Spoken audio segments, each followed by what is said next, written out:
Last one. So battery is obviously one of the most critical things because that's what you need for starting your car. But so, extreme cold just sucks all the life out of it. But what brings those temperatures way down under your hood is the wind. So you don't want wind chill. You don't want to have to factor in wind chill. So there's a few things you can do that are super simple. If you're not carrying anything with you, then what I recommend is parking the front of your car in the lee of the wind. So on the far side of the building where so if the wind is coming this way, you want to be on this side of a building because the wind is being blocked. Put the front of your car as absolutely close to that building as you can, and you'll minimize all of the wind chill factor. The other thing you can do, and that some people do, I drive long distances or have during this, and so like tonight or in the morning I have to leave to try and find a break in the weather to get back towards Nashville, for example. So I'm going to be doing 8, 10, 12 hours of driving to make that happen. Well, when I know that's going to happen, what some people do, buses, for example, in the north do this a lot, is they cover the front grille that's right in front of the radiator of the vehicle, and that's going to help not just block wind, but also when it's cold enough. This is where I'm cautious about this. When it's cold enough, the air temp alone is going to keep the vehicle cooled down. It doesn't need all of that fresh air coming into the radiator to help cool that coolant down. And because of that, they'll block the front, and it helps the vehicle warm up a great deal quicker and keeps the engine running at a warmer temperature in the extreme cold. Now, I think that's a great idea, especially if you just drive, for the day, short distances or whatever. What I don't like about that is if you're not careful and you're not really paying attention, then you can drive into warmer weather from where you were and not think about the fact that you've blocked off your thing and spike your temperatures before you've known it and mess up your car.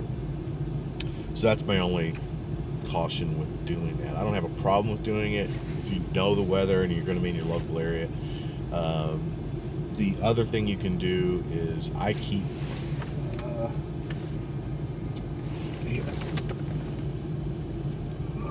well, I can't get to it, but I keep a couple of those really cheap fold-up sunscreens that go across your front window.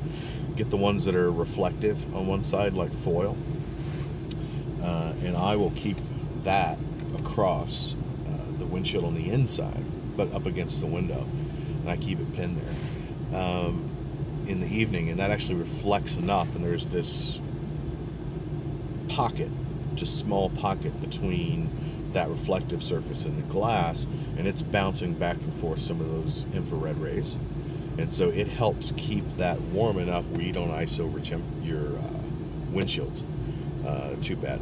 But you can also use those on a lot of vehicles to kind of slide in as an insert if you need to block off the front of the radiator if you're in extreme cold driving around. So they're really useful. They're also useful for blocking off if you've got to take a nap in a car for an hour or two and you don't want to be exposed to everybody. I don't recommend exposing yourself to everyone. You can also kind of hang them along the side windows to block it off, and it also helps keep the temperatures warmer. And in that case, you want to flip them around to where the reflective surface is pointing in towards you. The other thing you can do on the outside, if you know it is going to be freezing rain, not snow, but freezing rain, sleet, things like that, or you're stopping a warm car and it's snowing, and then that car is going to stay parked for a while, then your whole windshield area is going to be frozen solid, and it's a pain and it's cold getting out. So you can keep a small tarp, or use one of these things even, pin it underneath your windshield wipers if you want. I don't do it that way because if it's going to be cold like that, I raise my windshield wipers up, you know, where you pull them up into the upright position for like when you're cleaning your windshield. I don't want them touching the windshield when it freezes over, because then they're going to be frozen into the windshield, and that is a real pain to get unstuck. It takes a lot longer. So what I do, like I said, is just the reflective sunscreen, and that tends to work pretty well. But a lot of people will go out and cover their windshield with a small tarp or something and then latch it down so it doesn't fly away. And so when they come out the next morning, they're able just to peel it off, and all the snow or ice or whatever is on that tarp and not on the windshield. My only thing with that is I've seen a lot of times where the water runs down in between the tarp and the windshield instead, and then they end up with kind of having to peel off this tarp that's also frozen to the windshield. Now, I just think it's more trouble than it's worth. Your mileage may vary. The squirt de-icer stuff that they've sold, those cans that are usually yellow, maybe Prestone or whatever, and they have also like a built-in little scraper on them, and you spray the stuff and it's supposed to. No, don't bother with that. You need to be able to get your car warmed up a bit, throw your defrost on high, let it create just a very light layer that it started melting, so that layer against the windshield is softer.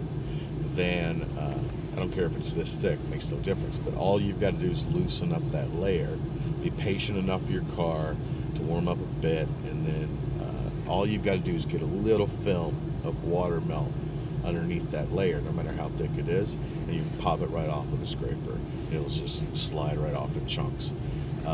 So no, that spray stuff is nothing. It's alcohol based stuff or glycerin, and sure, it melts at a colder temperature, but it is not going to help you, because what's going to happen is it then helps that ice melt. If it's cold enough, it refreezes because your car hasn't warmed up yet, because you haven't done what I just told you, and then you end up with this constant freeze refreeze.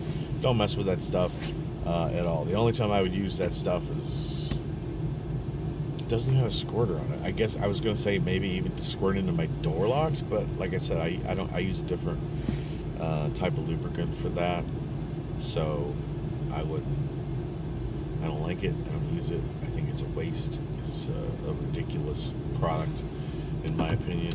Maybe there's something better. I've seen things that now they say, hey, you squirt this on your windshield and ice doesn't stick to it, or it just comes right up. Truth, I have no idea if that works. I